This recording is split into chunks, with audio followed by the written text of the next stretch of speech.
কাঁঠাল পাড়া হইতেছে গাছ থেকে।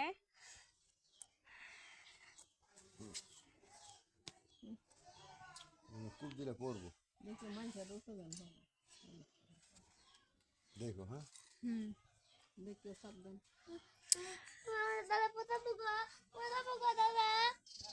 পড়বো না তোমার দাদা। ফালালাম। হ্যাঁ বিসমিল্লাহ। একবারে আমরা পার হয়ে গেছে। দুইটা পড়ছে। কি করলো? যাক। আসসালামু আলাইকুম, আশা করি সবাই ভালো আছেন। আলহামদুলিল্লাহ আমিও ভালো আছি। তো আজকে কাঁঠালের তরকারি রান্না করব। তো আপনারা তো দেখলেনই যে গাছ থেকে কাঁঠাল পেড়ে নিলাম। তো কাঁঠালের তরকারিটা আপনার দুইভাবে রান্না করা যায়। একটা হচ্ছে শুটকি দিয়ে, আরটা হচ্ছে এমনি আমরা যেটা ভাজি খাওয়া হয় সেটা। তো কিভাবে কাঁঠালের ভাজি করতে হয় সেটা আজকে আমি আপনাদেরকে দেখাবো। তো পুরো ভিডিওটি দেখতে আমার সাথেই থাকেন।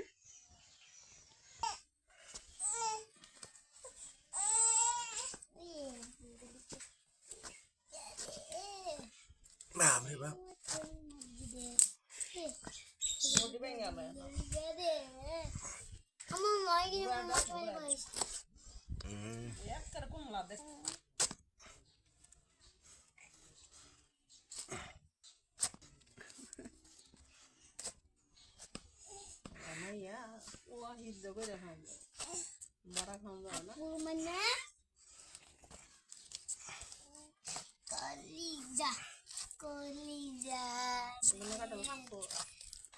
দেরি আছে।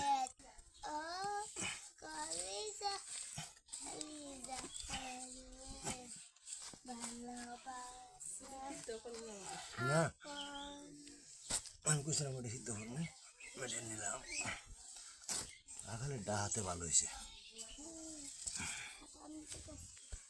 আরেকটা দেবো। শালা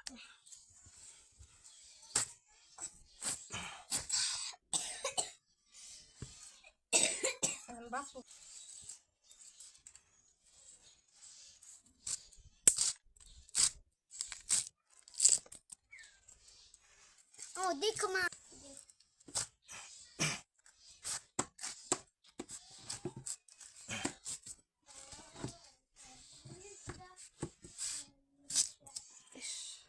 এটা সালা সোলা কিছু বিষয়।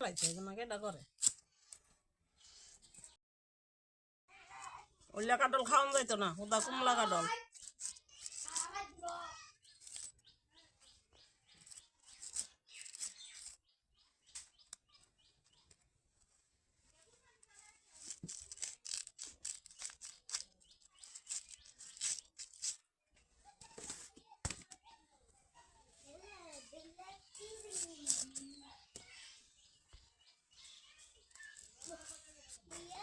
এটা কি ডাহানে যাব আসসালামু আলাইকুম মনোরা বেগম খান কি মৃত্যু খান কি মনোরা খান কি না মনোরা খান কি কারণ গাও কারণ বাজি বন্ধ যে খান কি মাংস আমার যে কথা না তোর মা কবার ওখানে কিছুই কবা না তো না খায় খাইলে কাটল তো রান দিলে এলো দামি দন এলো কিনতে যে দুনিয়াতে লাগছে তে সারা কি বাইরে মাংনা দিছে।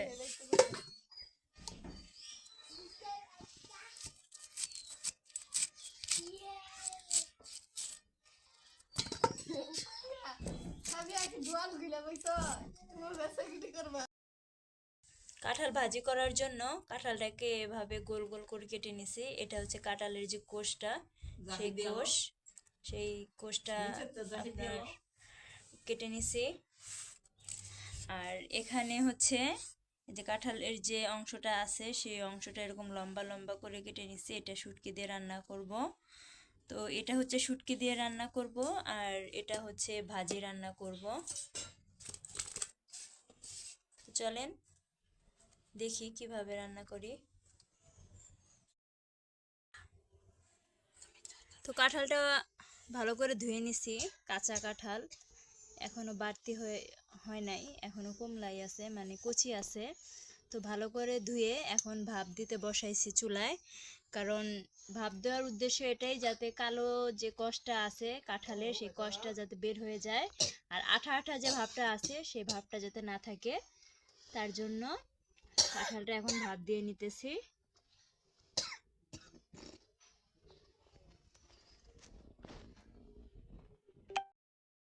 ভাপ দেওয়া হয়ে গেছে, এখন এটাকে নামায় নিব।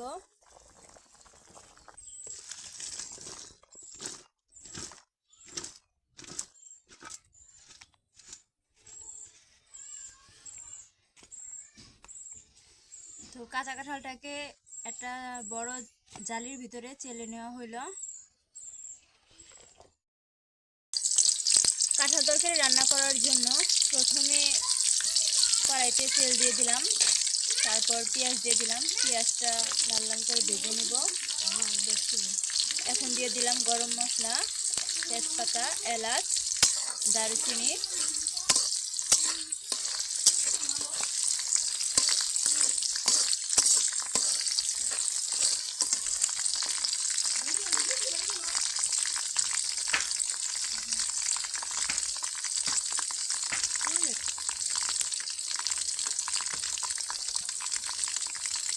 পেঁয়াজটা লাল লাল হয়ে গেছে, এখন দিয়ে দিলাম পাঁচ ফোড়ন।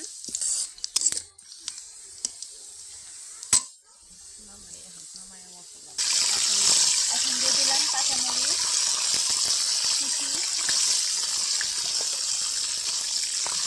এখন দিয়ে দেবো জিরা বাটা। এখন দেব পেঁয়াজ বাটা।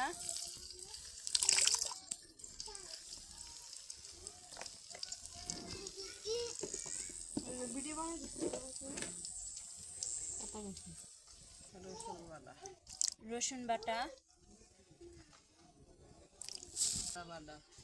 আদা বাটা,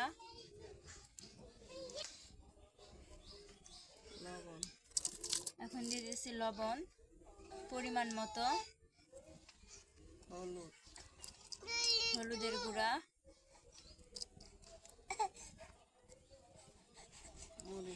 মরিচের গুঁড়া,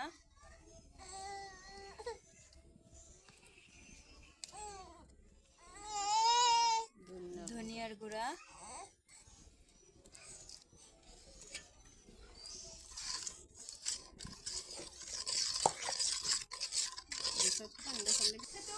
এখন মশলাটাকে ভালোভাবে কষান করে নিব।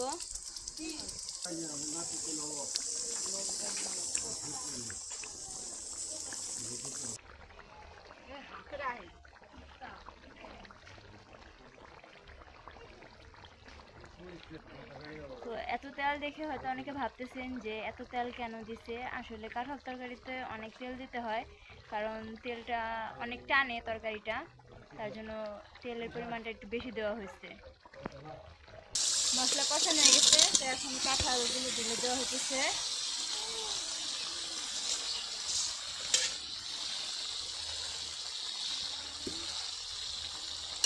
তো এখন ভালোভাবে নাড়াচাড়া দিয়ে নিব।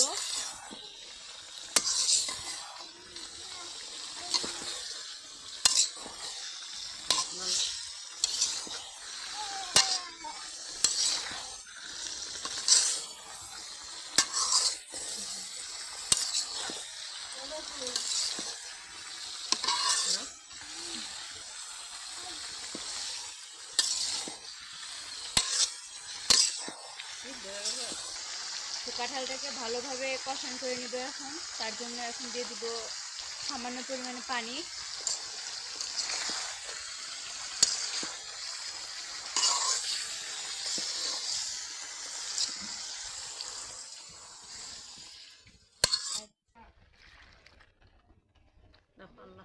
এখন তরকারিটা ঢাকনা দিয়ে ঢাকা দিয়ে দিব।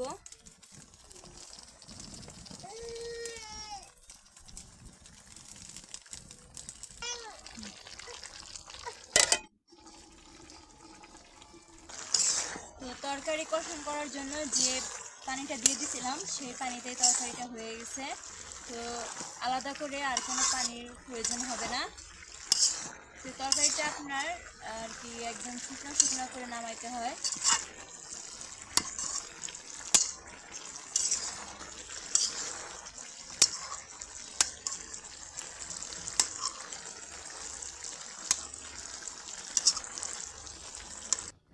তো আমার কাঁচা কাঁঠালের তরকারিটা হয়ে গেছে।